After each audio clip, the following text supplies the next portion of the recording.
Clutch plays! Yan ang ipinamalas ng Taguig Stallions sa kanilang panalo kontra Quezon City Dragons sa Day 4 doubles match ng SBA Season 1. Binalot ng tensyon ang buong Sharks Arena dahil sa neck-and-neck match ng dalawang kupunan. Simula pa lang ng laban, ramdam na ang mabigat na pressure sa Billiards Hall. Nagpapalitan ng panalo ang dalawang kupunan. Walang umuurong, walang gustong magpalamang. Pero sa Rack 5 ng laban habang hawak ng Quezon City ang edge, umapila at nag-contest ang Taguig ng isang cut break.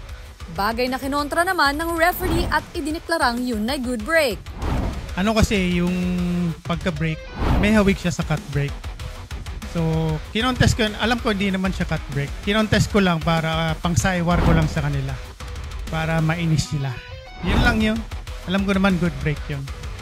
Ano lang yan, part of strategy. Hanggang sa dulo, dikdikan ang laban. Pero ang tandem ni na Bryant Urdaneta sa giped at Demosthenes Plongplong Pulpul ang nagpalayo ng kalamangan. Maayos po yung pinakita ko ngayon kasi mas lalo na scotch doubles, komportable kami sa isa't isa. Hindi na namin sila pabubugay ng apoy. Kung match namin ngayon, inisip ko na importante talaga makakuha namin para mananalo kami sa series. Walang gusto ko durugin sila eh. Panalo na sa weekly series ang Stallions with 13 points habang 5 points pa lamang ang Dragons. Ngayong Day 5 King of the Hill 5-on-5 match, nang gigigil pa ang Taguig na ipagpatuloy ang kanilang 3-game winning streak. Para naman sa Quezon City, pressured na silang makapagbangko ng mga puntos kahit alam nilang malabo na nilang makuha ang panalo sa serye. First team pa lang yan, ang dami pa naming teams na lalabanan. Tsaka lalabanan uli namin sila. So panigurado ako pag nagtagpo uli kami, pag-aandaan nila kami. Pero siyempre, Stallions kami, hindi kami papayag. Hindi kasi uminit yung tira ko. Tulad nung mga sablay ko. Yung huling sablay ko, number 3. Sobrang na-excite ako kaya pagbitaw ko sablay. Sa naging tema nung laban, laging napapabor sa kanila eh.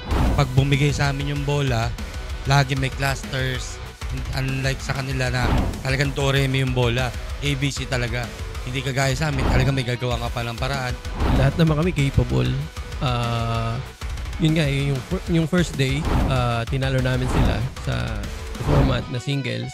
So, tingin ko may edge kami tomorrow para makabounce back. 5 points din yun. So, dapat makabounce back kami. Tuluyan na nga bang makakalayo sa puntos ang Taguig Stallions? O makakapagbuga pa ng apoy ang Quezon City Dragons ngayong gabi? Tutok lang dito sa SBA Season 1.